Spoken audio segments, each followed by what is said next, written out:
प्रगति पांडे है और मैं ददाली सरस्वती विद्या मंदिर छोई से आई हूँ और मैं कक्षा 7 में पढ़ती हूँ। तो आज मैं आपको राम जी की वंशावली बताना चाहती हूँ। तो राम जी के पिता का नाम था राजा दशरथ। राजा दशरथ के पिता का नाम था राजा अज। राजा अज के पिता का नाम था राजा नाभाग। राजा नाभाग के पिता का नाम था राजा ययाति। राजा ययाति के पिता का नाम था राजा नहुष।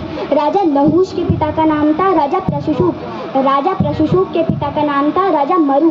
राजा मरु के पिता का नाम था राजा मरु के पिता का नाम था राजा मरु के पिता का नाम था राजा शीघ्रम। राजा शीघ्रम के पिता का नाम था राजा अग्निवर्ण।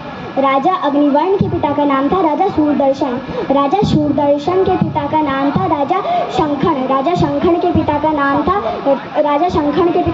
था राजा प्रवधत। राजा प्रवधत के पिता का नाम था राजा रघु। राजा रघु के पिता का नाम था राजा कुपुस्त।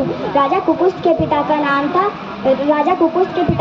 राजा भगीरथ। राजा भगीरथ के पिता का नाम था राजा दिलीप। राजा दिलीप के पिता का नाम था राजा अंशुमान। राजा अंशुमान के पिता का नाम था राजा अंशुमंज। राजा अंशुमंज के पिता का नाम था राजा सगर।